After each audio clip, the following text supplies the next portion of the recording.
पिछले 1 महीने से करीब कोरोना वायरस को लेकर लोगों के मन में डर बैठता जा रहा है। कई लोग ये जानना चाहते हैं क्या वाकई जिसको कोरोना वायरस हो गया उसका इलाज है कि नहीं है, क्या उससे बचाया जा सकता है कि नहीं जा सकता। ऐसे तमाम तरह की अफवाहें हैं, आशंकाएं हैं लोगों के मन में। लेकिन आपको मैं यकीन दिलाना चाहता हूं कि अगले आधे घंटे तक अगर आप सीएनबीसी आवाज से जुड़े रहे तो आपको ये सारी दुविधाएं खत्म हो जाएंगी, ये सारा डर खत्म हो जाएगा। ये यकीन मैं इसलिए दिला रहा हूं आपको कि हमारे साथ हैं इस कोशिश में देश के जाने माने इंस्टीट्यूट एम्स के डायरेक्टर डॉक्टर रणदीप गुलेरिया जी। सर, आपका स्वागत है सीएनबीसी आवाज में। सबसे महत्वपूर्ण सवाल जो सबके मन में यही उठ रहा है कि कोरोना वायरस आखिर चीज है क्या? क्या इतना ज्यादा खौफनाक है कि लोगों को डरने की जरूरत है? पहली चीज तो है कि लोगों को डरने की जरूरत नहीं है। डरने की जरूरत नहीं है। कोरोना वायरस एक वायरस फैमिली है और ये कोरोना वायरस पहले सार्स जो कोरोना वायरस था उससे हुआ था और एक और आउटब्रेक हुआ जिसको हम मर्स कोरोना वायरस कहते हैं जो मिडिल ईस्ट में हुआ, सऊदी अरेबिया और वहाँ पे 2011 में। तो ये एक वायरस है, ये एक नॉवल वायरस है, नया वायरस है जो 2019 में ये इसका हम कह सकते हैं कि स्पीशीज जंप करके एनिमल वायरस जो था ये कन्वर्ट हो गया एक ह्यूमन वायरस में। और इसकी एक एबिलिटी जो खास है वो ये हो गई कि ये एक इंसान से दूसरे इंसान में फैलना शुरू हो गया। कई वायरसेस जो हैं वो स्पीशीज जंप करते हैं, कोरोना वायरसेस भी उनमें से एक हैं, लेकिन वो ह्यूमन टू ह्यूमन स्प्रेड नहीं हो पाता। ये जो कोरोना वायरस, जो नॉवल कोरोना वायरस कोविड-19 जो हम कहते हैं, जिसको WHO ने नाम दिया है, उसमें ये एबिलिटी भी आ गई कि वो एक इंसान से दूसरे इंसान में फैल सकता है और इसलिए एकदम आउटब्रेक हो गया। शुरू ये चाइना में हुआ, वुहान शहर में, हुबई प्रोविंस में, और वहाँ पे क्योंकि शुरू में लोगों में अवेयरनेस नहीं थी तो एकदम फैल गया और वहाँ पे इतने ज़्यादा केसेस हो गए। क्योंकि भारत में अब ऐसे केसेस की संख्या धीरे धीरे बढ़ती जा रही है तो अब ज़्यादातर लोग ये जानना चाहते हैं कि हम परहेज कैसे करें इन सब चीज़ों से। तो कई सारे चीज़ें चलते हैं, तो व्हाट्सएप यूनिवर्सिटी वहाँ से कई सारी चीज़ें निकल कर आती हैं, कुछ इंटरनेट पे आते हैं। तो आप क्या सुझाव दें कि सबसे बेहतर तरीका क्या है, कारगर तरीका क्या है परहेज करने के लिए? तो देखिए, ये समझना जरूरी है कि इसके जो लक्षण है ये आम लक्षण है। कोरोना वायरस के कोई खास लक्षण नहीं है। जो आम फ्लू, कॉमन कोल्ड के लक्षण है कि बुखार हुआ, जुकाम, नज़ला, गले में दर्द, खराश हुई, बॉडी एक्स हुई, ये कोरोना वायरस में भी हो सकते हैं, आम फ्लू में भी हो सकते हैं, कॉमन कोल्ड में भी हो सकते हैं। लेकिन इसके साथ जो दूसरा लिंक जो अभी ज़रूरी है समझना वो ये है कि अगर हम ट्रैवल करते हैं, उन एरिया से आए हैं जहाँ पे कोरोना वायरस का आउटब्रेक हुआ है। हालांकि आपने चूंकि पहले लक्षण की बात की तो मैं इसी पे एक दो सवाल पूछूंगा। क्योंकि अभी मौसम में बदलाव चल रहा है तो अमूमन ऐसे मौके पे फ्लू होते हैं, लोगों को सर्दी जुकाम हो रखा होता है, कई बार सर्दी जुकाम से बुखार जैसी फीलिंग भी आती है। तो वो लोग कैसे समझें कि नहीं ये कोरोना वायरस नहीं है, ये सीजनल हमारी इन्फेक्शन है? तो ये मैं बता रहा हूँ कि जो लक्षण है वो एक जैसे ही हैं, लक्षण एक जैसे, लेकिन उसके साथ एक लिंक बहुत ज़रूरी है। वो लिंक ये है कि अगर आप ट्रैवल करे हो इन जगह जहाँ पे कोरोना वायरस का आउटब्रेक हुआ है, चाइना है, साउथ कोरिया है, ईरान है, इटली है, और आप वहाँ से आए और आपको ये लक्षण हुए तो आपको अपना टेस्ट कराना चाहिए, आपको कोरोना वायरस हो सकता है।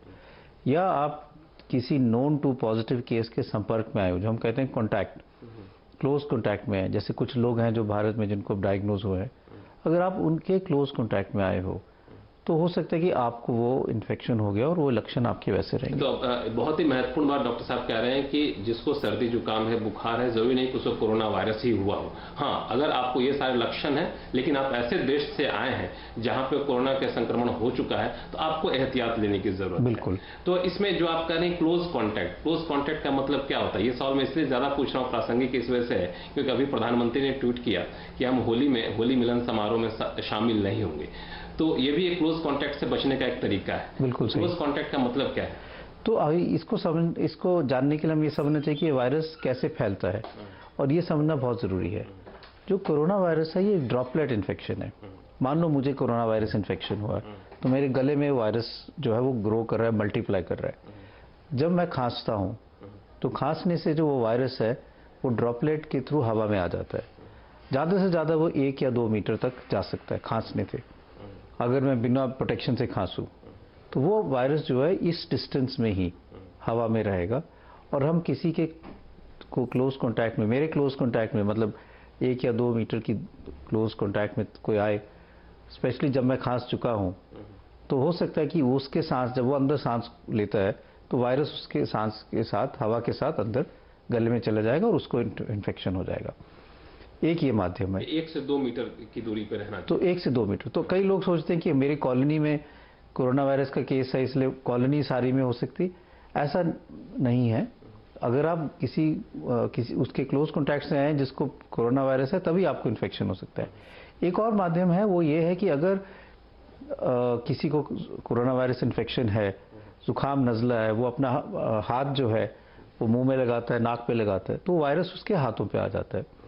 अगर अब वो किसी भी सरफेस को टच करता है, दरवाजे को टच किया, कुर्सी को टच किया, तो वायरस वहाँ पे जाके सर्वाइव कर सकता है, वो कुर्सी पे आ जाता है या डोर नॉब पे आ जाता है। कुछ देर बाद कोई और आया जिसने उस कुर्सी को टच किया या हाथ, तो उसके हाथों में आ जाएगा। और उसने आदत है कि नाक अपना रब किया या आंखों के पास या मुंह पे हाथ ले गया, तो फिर वायरस उसके हाथ से गले में आके उसको भी कोरोना वायरस हो सकती है। इसलिए हम 2 चीज़ें कहते हैं बहुत ज़रूरी हैं करने के लिए। एक तो जिसको इन्फेक्शन है, जुकाम नज़ला है, वो क्राउडेड प्लेस में ना जाए क्योंकि वो फिर औरों को इन्फेक्शन देंगे। खांसी जब वो करे तो अपनी खांसी को कवर कर ले टिश्यू के साथ, जिससे वो जो ड्रॉपलेट्स हैं वो आगे फैले ना, कंटेन हो जाए। टिश्यू नहीं है तो अपने बाजू के अंदर खांसी कर ले जिससे वो आगे फैले ना। और अपने हाथ जो है रेगुलरली धोए। और ये और लोग भी जो है रेगुलर हैंड वॉशिंग करें, क्योंकि आपको पता नहीं कि आपने कहाँ पे हाथ लगाया। इसमें से 2-3 सवाल मेरे मन में उठा जब आपने ये बातें कहा। तो पहली बात कि कोई जो कोरोना वायरस से संक्रमित मरीज है वो किसी ऑब्जेक्ट पे हाथ रखता है, रहता है, वहाँ पे वायरस चला जाता है। किसी ऑब्जेक्ट पे वायरस के रहने की समय सीमा क्या है? क्या उसका भी कोई टाइम फ्रेम है?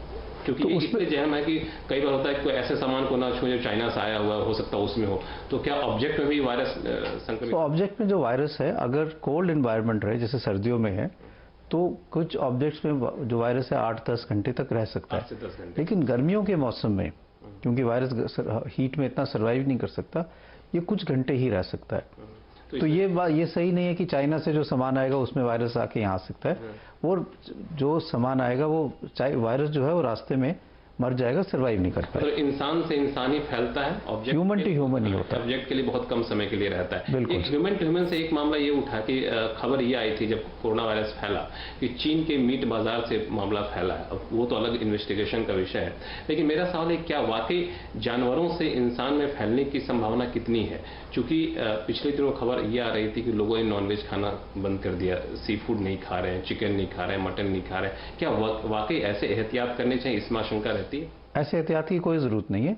ये जो वायरस है ये ओरिजिनेट वहाँ से हुआ है कि चाइना में जो सी फूड मार्केट है वहाँ पे लाइव एनिमल्स होते हैं, मरे हुए नहीं होते, और उसमें जो वायरस अगर किसी बैट में या किसी एनिमल में है तो वायरस म्यूटेट कर सकता है। उसमें एक रीअसॉर्टमेंट भी हो सकती है कि 2 वायरस जो थे, एक ह्यूमन वायरस था, एक एनिमल वायरस था, वो एक ही टाइम इकट्ठे पास थे, तो उनमें रीअसॉर्टमेंट होकर एक नया वायरस बन गया जो ह्यूमन टू ह्यूमन स्प्रेड कर सकता था।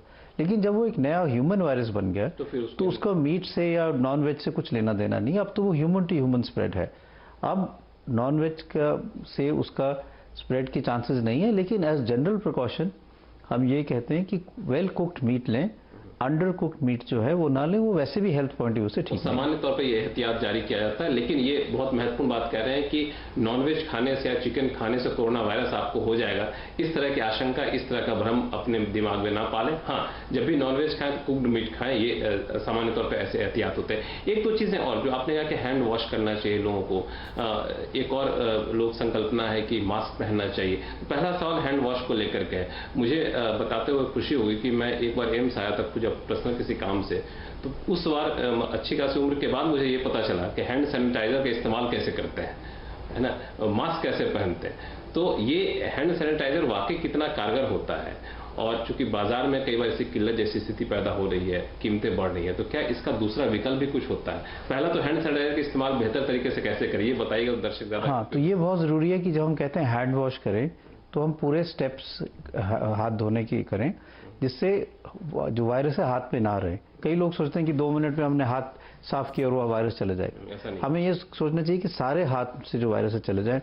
हाथ अच्छी तरह से हम मलें, फिर हाथ के जो पिछले हिस्से, स्पेशली जो उंगलियों के बीच वाला, उसमें अच्छी तरह से साबुन या हैंड सैनिटाइजर यूज़ करें। नाखून में रह जाता है तो नाखून के साथ भी ऐसे अच्छी तरह से साबुन के साथ या उसके साथ करें। अंगूठा अलग से रह जाता है तो अंगूठा को इसी तरह से दोनों साइड में साफ करें और फिर रिस्ट तक जो है पूरा अपना साबुन लगाएं या हैंड सैनिटाइजर यूज़ करें।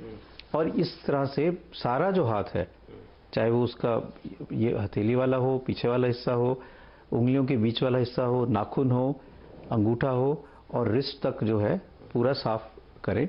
तो इसमें कम से कम 1 मिनट या 2 मिनट तक लगते हैं। ये कितने इंटरवल पे करते रहना चाहिए?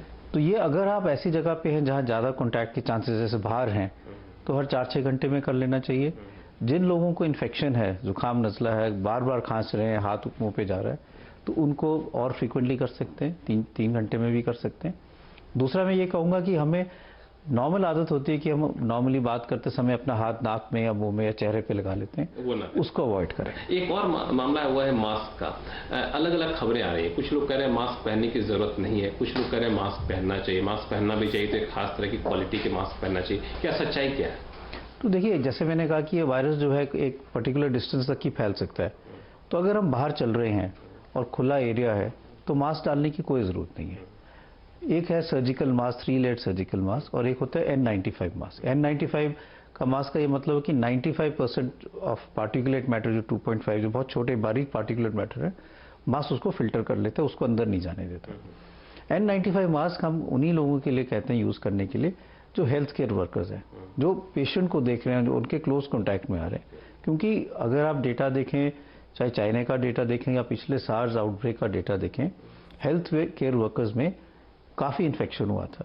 तो उनको स्पेशल प्रोटेक्शन की जरूरत है क्योंकि वो पेशेंट के क्लोज आ रहे हैं। और जैसे मैंने कहा, कोई खांस रहा है या उसके हाथों में इन्फेक्शन है तो हेल्थ केयर वर्कर्स को इन्फेक्शन होने के चांसेस ज़्यादा होते हैं। तो इसलिए हम कहते हैं कि आप N95 मास्क रखो, गॉगल्स डालो या वो करो, क्योंकि कोई खांस रहा है और वायरस आपकी आंख में चला गया तो उससे भी इन्फेक्शन हो सकता है। तो उनको स्पेशल प्रिकॉशन, चाहे PPE है या N95 मास्क है या गॉगल्स हैं, वो डालने की ज़रूरत है। आम जो आदमी जिसको बहुत खांसी है, वो ये चाहता है कि मेरे खांसने से औरों को ना जाए, वो 3 लेयर सर्जिकल मास्क डाल सकते हैं। अगर आपके घर में या किसी क्लोज कॉन्टैक्ट में आप आ रहे हैं किसी के साथ जिसको जुकाम नज़ला खांसी है, तो आप डाल सकते हो। दूसरा ये कि मान लो आप ऐसी जगह में जा रहे हो जहाँ बहुत ज़्यादा भीड़ है और आपको लगता है कि कोई खांस रहा है और आप अपने आप को बचा नहीं पाओगे, तो as a precaution surgical mask डाल सकते हैं, तो भी N95 डालने की जरूरत नहीं है। लेकिन ये कहना कितना सही कि मास्क पहनने से आप बच जाएंगे, संक्रमण नहीं होगा, ये मैं देखिए, ये हेल्प करता है 100%। बड़ी मात्रा में मास्क खरीदे जा रहे हैं कि बाजार में शॉर्टेज जैसी स्थिति पैदा हो गई। तो इसलिए सबको मास्क डालने की जरूरत नहीं है। अगर आप घर के अंदर हैं, कहीं जा रहे हैं, तो मास्क से कोई आपको प्रोटेक्शन नहीं है, कोई फायदा नहीं है। मैं लगता हूँ, मैं दर्शक सुन रहे होंगे, जान लीजिए कि अगर आप भी डर के मारे खौफजदा होकर के दुकानों से जाकर मास्क इकट्ठा कर रहे हैं घर में, तो ऐसा ना करें, क्योंकि इसकी जरूरत नहीं है। हाँ, कहीं इन्फेक्शन हो गया है तो आपको एहतियातन पहनने की जरूरत है, उसके लिए भी आपको हमेशा पहने रहने की जरूरत नहीं है। अच्छा, मान लीजिए कोई मास्क इस्तेमाल कर रहा है तो कितने समय तक उसका टाइम फ्रेम होता है कि आप एक मास्क को चेंज कर लें? तो नॉर्मली जब मास्क गीला होने लगता है या सॉइल हो जाता है तो चेंज कर लेना चाहिए। या अगर आप एक जगह से दूसरी जगह गए हैं, कई लोग साबुन से हाथ धो के फिर हाथ मास्क के ऊपर लगा लेते तो खराब हो जाता है, तो फिर वो चेंज कर लेना चाहिए।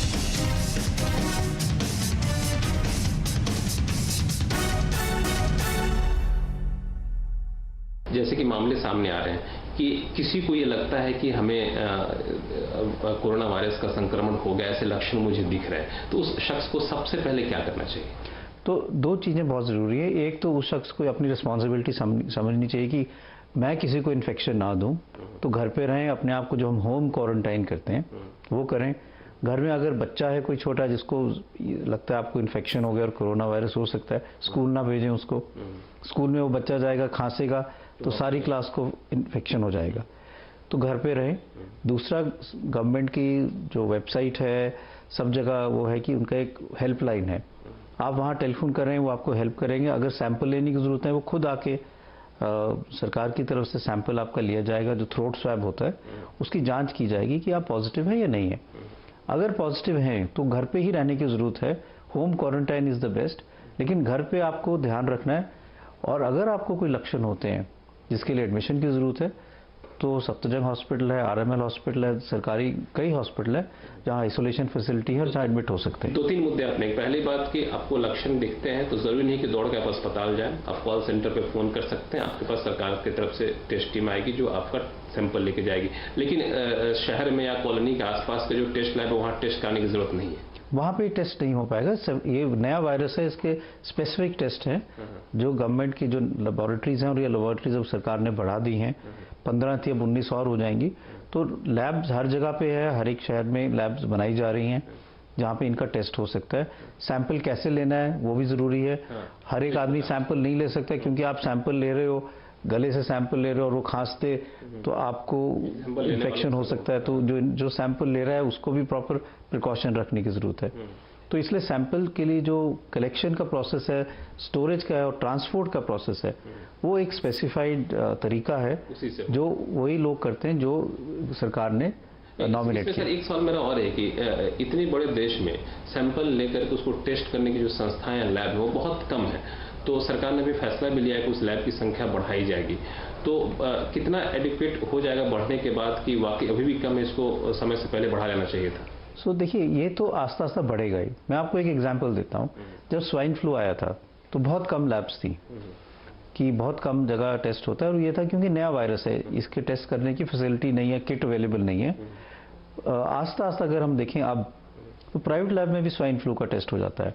तो वैसे इसका भी आस्ता आस्ता जैसे जैसे डिमांड बढ़ेगी, जैसे जैसे किट अवेलेबल होंगे, तो आस्ता आस्ता ये जो टेस्ट हैं ये प्राइवेट लैब में भी होने लगेगी। गवर्नमेंट जो है मेडिकल कॉलेजेस में भी और संस्थान में भी लैब्स जो है अपग्रेड करेंगी और वो भी ये टेस्ट कर पाएंगे। टेस्ट करना इतना मुश्किल नहीं है, किट एक दफ़ा अवेलेबल हो तो कई वायरोलॉजी लैब इसका टेस्ट कर सकती हैं। मैं कल रात में खबर पढ़ रहा था कि विदेश में किसी एक घर में महिला को ऐसा लक्षण दिखाई, कोरोना वायरस के लक्षण है। तो जैसे पति को पता चला कि हमारी पत्नी को कोरोना वायरस के लक्षण हो रहे हैं, तो उसने फट से अपनी पत्नी को बाथरूम में बंद कर दिया। बाद में डॉक्टर आया तो बाद में जो प्रक्रिया निभाया। तो होम आइसोलेशन या होम क्वारंटीन का मतलब क्या होता है इसका? तो होम क्वारंटीन को मतलब ये है कि आप अपने आप को घर के अंदर रखें, confine yourself to one room. और होम क्वारंटीन का यही है कि आप क्लोज कॉन्टैक्ट अवॉइड करें, हैंड वॉशिंग रेगुलरली करें, मास्क लगा लें। और ये भी समझना ज़रूरी है कि जो अगर हम कोरोना वायरस के देखें केसेस, तो 80% जो पेशेंट्स हैं उनको माइल्ड प्रॉब्लम होती है और सिर्फ आम पैरासीटामोल, गुड हाइड्रेशन लेने से ठीक हो जाते हैं। सिर्फ 20% ऐसे हैं जिनको तकलीफ ज़्यादा होती है, और उनमें से कुछ ही हैं जिनको आईसीयू या हॉस्पिटल के एडमिशन की ज़रूरत पड़ती है। अगर हम मोर्टेलिटी देखें तो अगर हम 100 पेशेंट देखेंगे तो इसमें से 2 या 3% ही हैं जिनकी डेथ होती है। इसका मतलब कि 97 to 98% जो लोग हैं जिनको कोरोना वायरस इन्फेक्शन होता है वो बिल्कुल ठीक हो जाते हैं। भारत में पहले 3 पेशेंट आए थे जो केरल में थे, वो ठीक होके घर भी चले गए। तो इसलिए ये समझना भी बहुत ज़रूरी है कि ये कोई डेडली वायरस नहीं है। कोई वायरस होगा तो बचेंगे नहीं, ऐसा नहीं है। कई लोग ये सोचते हैं कि कोरोना वायरस हो गया तो इसका मतलब डेथ सेंटेंस। ऐसा नहीं है। कोरोना वायरस जो है ये मेजॉरिटी में एक माइल्ड इलनेस है। बुखार हुआ जैसे कॉमन फ्लू होता है, बुखार, बॉडी एक्स हुई, आप पर हम ये इसलिए कहते हैं कि टेस्ट करो और ध्यान रखो, क्योंकि हम ये नहीं चाहते कि ये औरों में स्प्रेड हो जाए। अगले इलाज के मुद्दे पर मैं चाहूँ, एक सवाल और है मेरे मन में, वो ये कि घर में जो होम क्वारंटीन करके रहते हैं तो ये सामान जब रिपोर्ट पॉजिटिव आ जाए उसके बाद ये होम क्वारंटीन रह सकते हैं, जरूरत नहीं है आपको हॉस्पिटल जाने की? बिल्कुल। अगर आप पॉजिटिव भी आ जाते हैं और आपके कोई लक्षण नहीं है तो हमारा ट्रीटमेंट का मकसद क्या है? हमारा ट्रीटमेंट का मकसद कि औरों में ये फैले नहीं। तो आप घर पे अपने आप को क्वारंटीन करके रखें, और अगर ध्यान रखेंगे तो कुछ करने की ज़रूरत नहीं है। अगर मरीज़ कम है तो सरकार ने पहले प्रोविज़न किया था कि जिन लोग पॉजिटिव हो रहे हैं उनको, जैसे आईटीबीपी का कैंप था या और जो कैंप है मनेसर में, वहाँ पे उनको रख रहे थे जिससे उनकी सुविधा हो और क्वारंटीन उनकी हो पाए। केसेस ज़्यादा नहीं हो तो क्वारंटीन इस जगह पे भी हो सकता है जिसमें फैमिली को भी प्रोटेक्शन रहती है और सब लोग जो है अलग से रह सकते हैं। जो क्वारंटीन करने के लिए अस्पताल में जब लाते हैं, इलाज करते हैं, तो कहा यह जाता है कोरोना वायरस का कोई इलाज है नहीं, कोई वैक्सीन नहीं निकला, कोई दवा नहीं निकली, तो आखिर इलाज क्या करते हैं? तो जैसे मैंने कहा कि ऑलमोस्ट 80% में सेल्फ लिमिटिंग इलनेस है। जैसे फ्लू है, स्वाइन फ्लू का भी हम कहते हैं कि अगर आप इलाज ना करें तो मेजॉरिटी में अपने आप वायरस ठीक हो जाता है। कोरोना वायरस का भी ये है कि बॉडी की इम्यूनिटी अपने आप उसको ठीक करके ख़त्म कर देती है। सिर्फ कुछ ऐसे लोग हैं जो या तो बुजुर्ग हैं जिनकी इम्यूनिटी कम है, या जिनको हार्ट की प्रॉब्लम है, डायबिटीज़ है, उनमें ये चांसेस ज़्यादा होते हैं कि ये जो वायरस गले में रहता है ये नीचे चले जाएगा, फेफड़े में पहुंच जाएगा और वायरल निमोनिया कर देगा। जिससे आपको सांस की तकलीफ होने लगेगी, ऑक्सीजन कम होने लगेगी, खुल की खांसी ज़्यादा आने लगेगी, और तब इन लोगों को वेंटिलेटर की ज़रूरत पड़ सकती है। और फिर सेकेंडरी इन्फेक्शन के कारण या बड़ा सीवियर वायरल निमोनिया हो, जिसे हम कहते हैं एक्यूट रेस्पिरेटरी डिस्ट्रेस सिंड्रोम हो जाए, उससे मौत हो सकती है। तो इसमें सर एक सवाल ये कि मान लें किसी को पॉजिटिव आया रिपोर्ट, उसको ठीक कर दिया गया, तो दोबारा उसको होने की संभावना कितनी रहती है? तो चांसेस कम होते हैं भी फिर से हो, क्योंकि आपकी इम्यूनिटी बन जाती है।